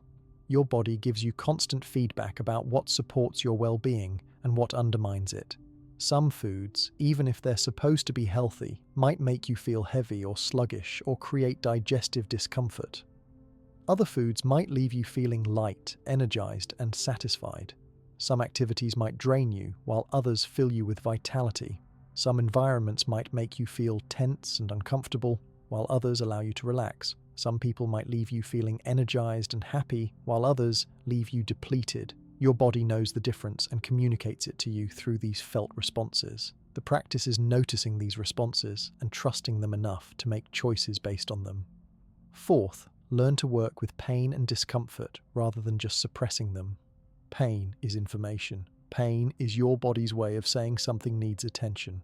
The modern approach is to immediately reach for a pill to make pain go away, which sometimes is necessary and appropriate, but often prevents you from listening to what the pain is trying to communicate. When you experience pain, before automatically suppressing it, take a moment to be with it. Where exactly is it? What quality does it have? Is it sharp or dull, constant or intermittent? What makes it better or worse? Is there an emotional component? Often, simply bringing conscious attention to pain, breathing into it, listening to it, will cause it to diminish or reveal what it's asking for. Maybe the pain is asking you to rest, or to move differently, or to address some emotional issue that's manifesting physically. Sometimes pain does need medical attention, but first listening to it with awareness often provides valuable guidance. Fifth, trust your body's need for rest versus activity. Some days your body has energy for vigorous activity. Other days it's asking for gentleness or complete rest. The wisdom is listening to what your body actually needs rather than following a rigid plan regardless of how you feel. This doesn't mean being lazy or avoiding challenge. It means distinguishing between the healthy discomfort of appropriate challenge and the message from your body that you need rest or recovery. Athletes understand this principle. They know that rest and recovery are when the body actually gets stronger. when muscles repair and build, when gains are consolidated. Pushing hard every single day leads to injury and burnout. The same principle applies to daily life. Your body needs rhythms of activity and rest. Trusting your body's wisdom means honoring these rhythms. There's a deeper teaching here about the Buddhist principle of the middle way applied to trusting the body. On one extreme is completely identifying with the body, being enslaved by every craving or discomfort, never able to tolerate any difficulty. On the other extreme is completely overriding the body, ignoring all its signals, pushing it relentlessly, treating it as the mind's servant. The middle way is a collaborative relationship where you listen to your body's wisdom but also recognize that sometimes appropriate challenge is part of growth, that sometimes the body's initial resistance to something like exercise or cold exposure is actually just resistance to leaving the comfort zone, and that pushing gently through that resistance leads to increased capacity. The skill is learning to distinguish between your body saying, "This is uncomfortable but good for me, keep going," versus your body saying, "This is harmful, stop now." This discernment comes through practice, through listening carefully, through paying attention to how you feel, not just during an activity but in the hours and days following it. If you feel depleted and beaten down afterward, you probably pushed too hard. If you feel pleasantly tired but energized at a deeper level, you probably found the right level of challenge. Your body will teach you this if you listen to it. In traditional Buddhist teaching, the body is sometimes called the temple of the spirit, deserving of care and respect, but not worship. The body is a precious vehicle for this life, for spiritual practice, for serving others, for experiencing the full spectrum of what it means to be human. Trusting your body's wisdom is part of caring for this temple appropriately. You wouldn't ignore signs of damage to a temple you held sacred. You wouldn't push it beyond its structural limits, but you also wouldn't leave it unused, failing to fulfill its purpose. The same balanced care applies to your body. Trust its signals about what it needs, honor its wisdom about what serves it and what harms it, and in return, your body will serve you with remarkable resilience and vitality. There's one final aspect of this rule worth exploring. The body's wisdom extends beyond individual health to include intuitive knowing about people, situations, and choices. You've probably had the experience of meeting someone and immediately feeling either comfortable or uneasy without knowing why, or entering a situation and feeling a clear sense that something isn't right, or facing a decision and feeling a strong pull toward one option even though you can't logically explain why. This is your body's wisdom operating, reading subtle, energetic, and intuitive information that your conscious mind hasn't processed yet. In Buddhist teaching, this kind of knowing is highly valued and cultivated. The body is seen as an instrument of perception that senses things the thinking mind cannot. Learning to trust these bodily intuitions, these gut feelings, is part of trusting your body's wisdom and allows you to navigate life with greater skill and protection. The ninth rule addresses your relationship with the natural world and the rhythms of nature that your body is designed to align with. Human beings evolved over millions of years in intimate connection with the natural environment, with the cycles of day and night, with the changing seasons, with the rhythms of the sun and moon, with the presence of plants and animals and the elements. Your body's entire operating system is calibrated to these natural rhythms, but modern life has largely severed this connection. You live in climate-controlled buildings, use artificial light that allows you to stay active long after the sun sets, eat foods that are available year-round regardless of season, spend most of your time indoors, separated from the natural world. This disconnection from nature's rhythms creates stress on your system and contributes to the epidemic of chronic disease in modern society.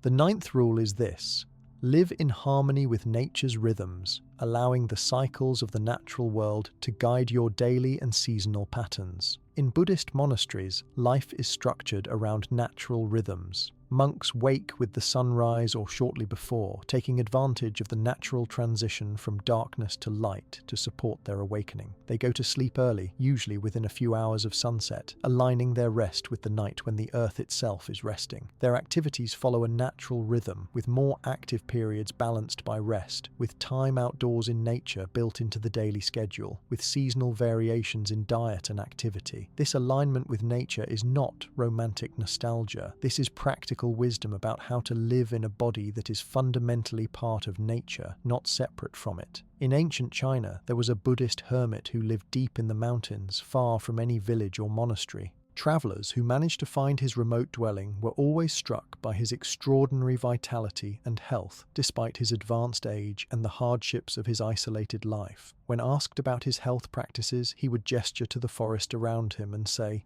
"Nature is my teacher and my physician. I wake when the birds wake, sleep when they sleep. I eat what grows in each season. I dress according to the temperature, not too warm but allowing my body to adapt to seasonal changes. I work when I have energy, rest when I'm tired. I drink from the stream, breathe the mountain air, walk among the trees every day. This is all the medicine I need. The sickness in the cities comes from living inside boxes, breathing stale air, eating dead food, ignoring the sun and the seasons, forgetting that you are animals, not machines." This teaching points to something that modern environmental psychology and chronobiology have confirmed. Your health is intimately connected to your relationship with the natural world. Exposure to natural light, especially in the morning, helps regulate your circadian rhythm and improves sleep quality, mood, and cognitive function. Spending time in natural settings reduces stress hormones, lowers blood pressure, improves immune function, and promotes psychological well-being.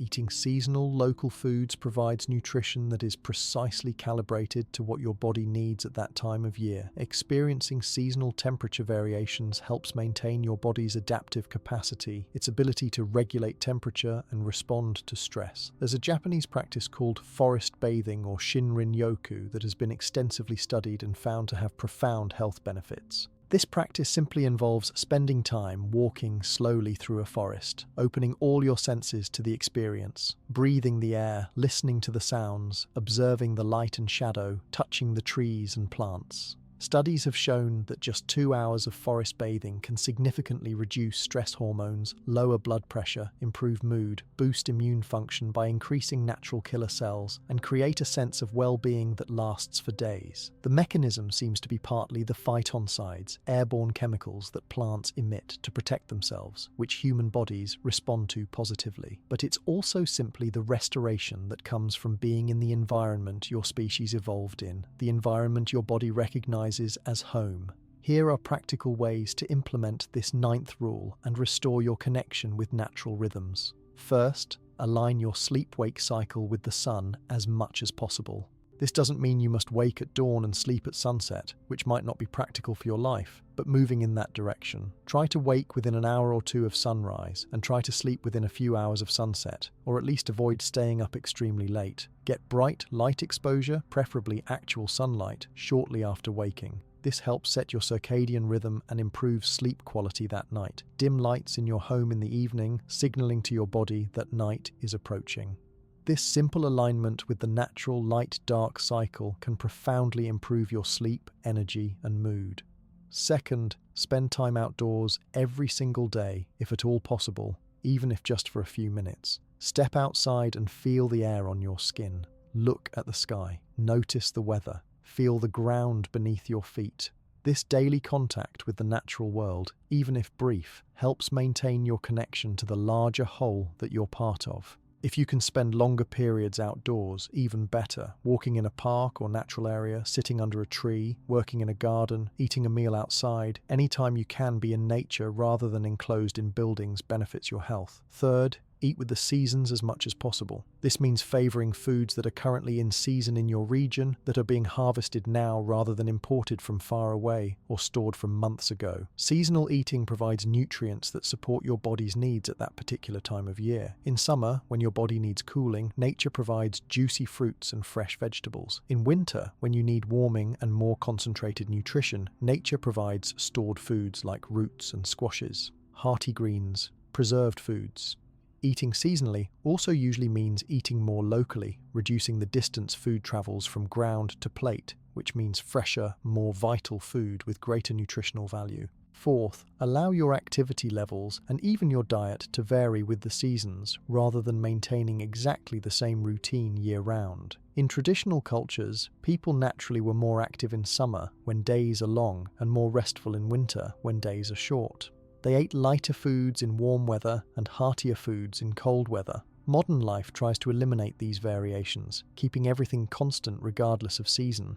but your body still responds to seasonal changes in daylight, temperature, and energy available in food. Honoring these natural rhythms rather than fighting against them supports your health. This might mean exercising more vigorously in summer and more gently in winter, or eating lighter meals in hot weather and heartier meals in cold weather, or simply acknowledging that you might need more rest in the darker months. Fifth, reduce your exposure to artificial electromagnetic fields and spend more time in the Earth's natural electromagnetic field. This might sound esoteric, but there's growing research suggesting that constant exposure to the electromagnetic fields from Wi-Fi, cell phones, computers, and other devices may have subtle negative effects on health. While you probably can't eliminate this exposure completely in modern life, you can reduce it. Turn off Wi-Fi at night. Keep your phone away from your body, especially when sleeping. Take breaks from screens and technology, and practice earthing or grounding, which simply means having direct physical contact with the earth, walking barefoot on grass or soil or sand, sitting or lying on the ground. Your body carries a slight positive electrical charge from constant exposure to artificial fields, and direct contact with the earth, which has negative charge, helps normalize your body's electrical state. This sounds mystical, but it's actually just physics, and people who practice regular earthing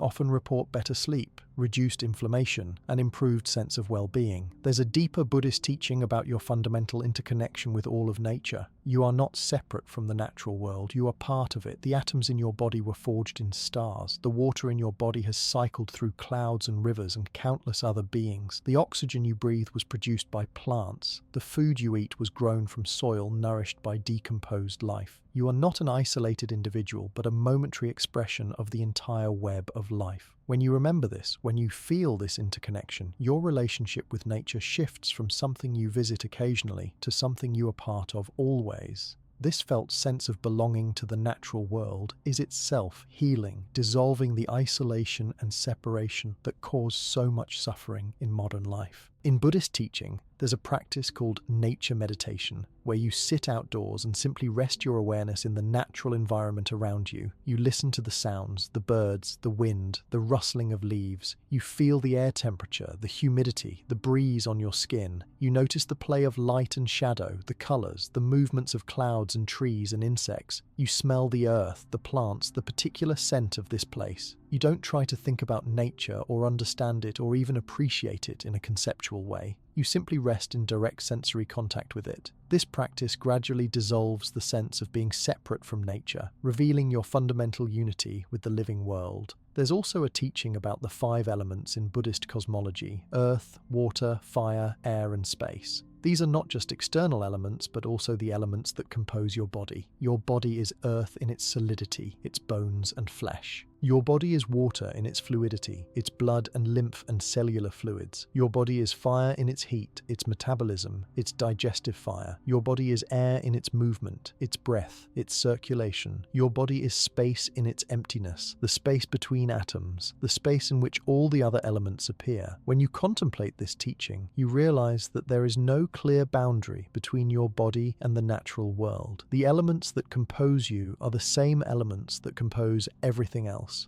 This understanding naturally leads to greater care for the natural world, because harming nature is harming yourself, and caring for nature is caring for yourself. Finally, there's the practice of simplicity and natural living that many Buddhist traditions emphasize. This doesn't mean you must become a hermit or renounce all modern conveniences. It means questioning whether all the artificial complexity of modern life actually serves your well-being. It means choosing, where possible, more natural alternatives to synthetic products, natural fabrics instead of synthetic, natural cleaning products instead of harsh chemicals, natural personal care products instead of those filled with additives, whole foods instead of processed, sunlight and fresh air instead of constant artificial climate control. Each of these choices individually might seem insignificant, but collectively they reduce the burden of artificial substances on your body and restore a more natural way of living that supports health. Your body knows how to interact with natural substances that have been part of the human environment for millennia. It's the novel synthetic substances, the chemicals that didn't exist until very recently, that create confusion and toxicity in your system. The 10th and final rule brings together all the previous teachings and addresses perhaps the most fundamental principle of Buddhist philosophy as it applies to health, the practice of acceptance and flowing with change rather than resisting what is. This principle underlies everything we've discussed, from releasing stress to trusting your body's wisdom to aligning with nature's rhythms. At the deepest level, disease arises from resistance to reality, from fighting against what is, from trying to make things other than they are.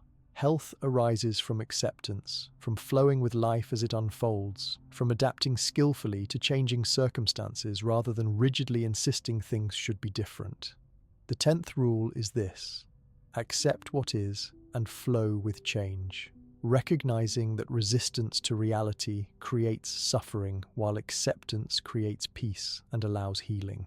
This is perhaps the most challenging of all the rules because acceptance is often confused with passive resignation or not caring. But in Buddhist understanding, acceptance is not passive. Acceptance is the active choice to stop fighting against reality as your starting point. You can accept what is right now and still work to change conditions. In fact, you can only change things effectively when you first accept clearly what actually is, rather than living in denial or wishing things were different. There's a profound teaching story from the Zen tradition about a farmer whose horse ran away. His neighbors came and said, "What terrible luck." The farmer replied simply, "Maybe." The next day the horse returned bringing 3 wild horses with it. The neighbors exclaimed, "What wonderful luck." Again the farmer said, "Maybe." The following day the farmer's son tried to ride one of the wild horses and was thrown, breaking his leg. The neighbors came and said, "What terrible luck." The farmer replied, "Maybe." The next week, military officials came through the village conscripting young men for war, but they passed over the farmer's son because of his broken leg. The neighbors said, "What wonderful luck." And the farmer, as always, replied simply, "Maybe." This story illustrates the wisdom of not rigidly labeling experiences as good or bad, fortunate or unfortunate.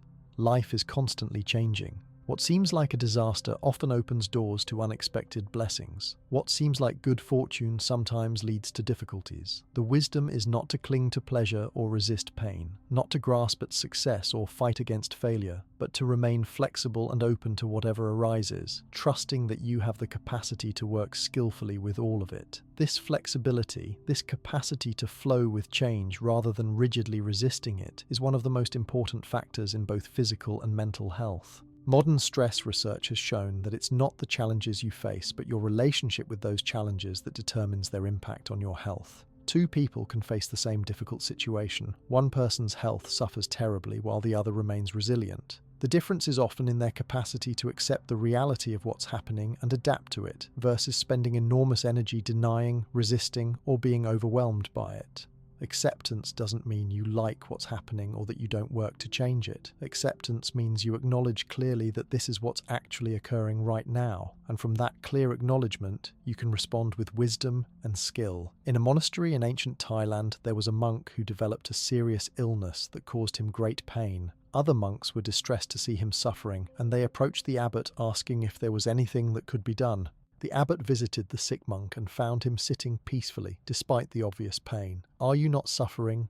the abbot asked. The monk replied, "There is pain in this body, yes, but I am not adding suffering to the pain. Pain is what it is, a sensation arising in this moment. Suffering is what happens when I tell myself that this pain shouldn't be here, that it's terrible, that I can't bear it, that life is unfair for giving me this experience. I have accepted the pain as a visitor in this body. I don't welcome it, but I don't fight it either. I simply observe it, breathe with it, allow it to be here for as long as it needs to be here. And in this acceptance, there is peace, even in the midst of pain." This teaching points to something revolutionary about the relationship between acceptance and healing. When you can truly accept what is happening in your body, including pain and illness, without adding layers of mental and emotional suffering on top of the physical condition, you create the most favorable conditions for healing to occur. Your nervous system can relax, your immune system can function optimally, your body's healing resources are not diverted into stress responses. Moreover, acceptance gives you access to the wisdom about how to respond skillfully to illness, wisdom that's not available when you're in denial or overwhelmed by resistance and fear. Here are practical ways to implement this 10th rule. First, practice recognizing and releasing resistance throughout your day. Resistance shows up as tension in your body, as agitation in your mind, as the feeling of fighting against what is. Maybe you're stuck in traffic and you notice your shoulders tensing, your jaw clenching, your mind filling with angry thoughts about how traffic shouldn't be this bad. This is resistance. The traffic is exactly what it is. Your resistance doesn't change it, but it does fill your body with stress chemicals. The practice is to notice the resistance, take a breath, and consciously choose acceptance. Okay, this is the reality right now. I'm in traffic. Fighting it doesn't help. What's the wise response? Maybe it's calling to let someone know you'll be late. Maybe it's turning on music you enjoy. Maybe it's simply breathing and arriving where you are, rather than mentally straining to be somewhere else. Second, practice acceptance of your body exactly as it is right now, including any illness, pain, or limitation you're experiencing. This doesn't mean you don't work to improve your health or seek treatment for conditions that need treating. It means you stop adding the suffering of non-acceptance on top of whatever physical challenges you're dealing with. If you're in pain, notice the pain without the mental narrative about how awful it is, how it shouldn't be there, how you can't stand it. Just feel the sensation itself without the story. If you're ill, acknowledge clearly that you're ill without dwelling in victimhood or self-pity or terror about what it might mean. Right now, this body is experiencing illness. This is the reality. What does this body need? What's the wise response?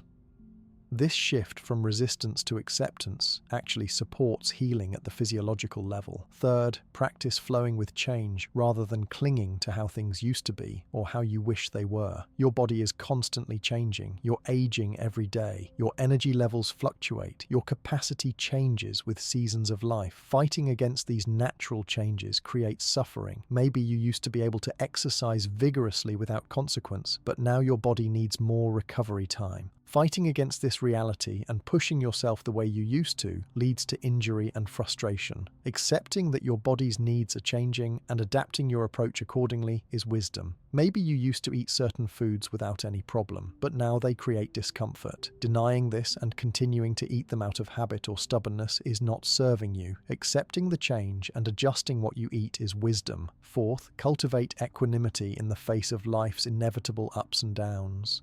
Equanimity is not indifference. It's the capacity to remain steady and centered whether things are going well or going poorly. When health is good, you're grateful, but not attached to it always being this way. When health challenges arise, you face them with courage and wisdom, but without being devastated. This balanced perspective comes from understanding the Buddhist teaching about impermanence, that everything changes, nothing remains the same. Good health doesn't last forever, and neither does illness. Both are temporary conditions arising from causes and conditions. When you deeply understand this, you can meet whatever arises with greater peace. Fifth, practice the Buddhist concept of beginner's mind, approaching each moment freshly without being imprisoned by past patterns or future expectations. Maybe you've had a particular health issue for a long time, and you've formed an identity around it. I'm someone who has back pain. I'm someone with digestive problems. I'm someone who can't sleep well. These identities become prisons. They lock you into patterns and prevent you from noticing when things change, or from being open to new possibilities. Beginner's mind means you come to each moment fresh. Yes, you had pain yesterday, but what is true right now? Don't assume today must be like yesterday. Give your body the freedom to be different, to change, to heal. This openness itself supports transformation.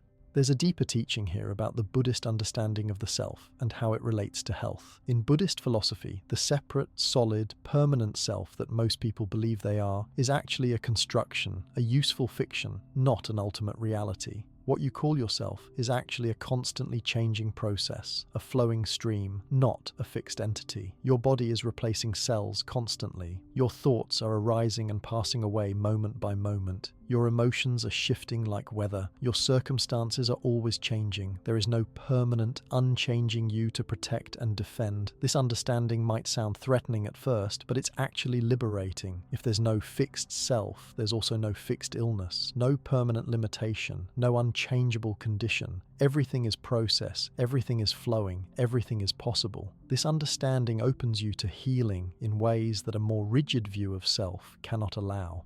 The final dimension of this 10th rule is about making peace with mortality itself. In Buddhist teaching, the awareness of death is not morbid, but liberating. When you truly understand that this body is temporary, that this life will end, that nothing physical lasts forever, you stop taking everything so seriously. You stop wasting energy on petty concerns. You appreciate each moment as the gift it is. And paradoxically, this acceptance of mortality often leads to better health and longer life because you're not carrying the enormous stress of trying to deny death or trying to control the uncontrollable. You live more fully, more presently, more wisely when you've made peace with the fact that life is temporary. There's a Zen practice of meditating on death, not in a frightening way, but as a way of bringing clarity about what truly matters. When you imagine yourself on your deathbed looking back on your life, what will you wish you had done differently? What will you regret? What will bring you peace? This perspective helps you live now in a way that honors what truly matters rather than getting lost in endless, trivial concerns. And regarding health specifically, when you've made peace with mortality, you can care for your body without desperate grasping, without terror of illness, without the crushing burden of believing you must control everything. You do what wisdom suggests to support health. You implement these 10 rules not from fear but from love, and then you release attachment to outcomes, trusting that you're doing your best and accepting that some things are beyond your control. These 10 rules, taken together, represent a complete approach to health from the Buddhist perspective.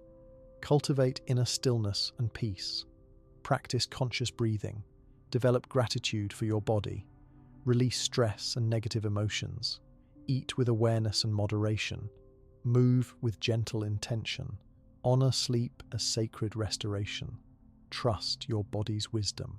Align with nature's rhythms. Accept what is and flow with change. None of these rules requires medicines or expensive treatments or special equipment. They're all accessible to you right now. Practices you can begin implementing today. They work synergistically, each one supporting and amplifying the others, creating an upward spiral toward greater health, vitality, and well-being. The promise of these teachings is not that you'll never become ill or that you'll live forever. Bodies are subject to aging, illness, and death. That's the nature of physical existence. But within those constraints, your body has remarkable capacity to heal itself, to maintain health, to recover from disease when you create the right conditions. These 10 rules are about creating those conditions, removing obstacles to your body's innate healing intelligence, supporting the self-regulating wisdom that has kept you alive since before you were born and continues to sustain you every moment. This is medicine in its deepest sense. Not the suppression of symptoms, but the cultivation of wholeness. Not the war against disease, but the promotion of health. Not the control of the body, but collaboration with its wisdom.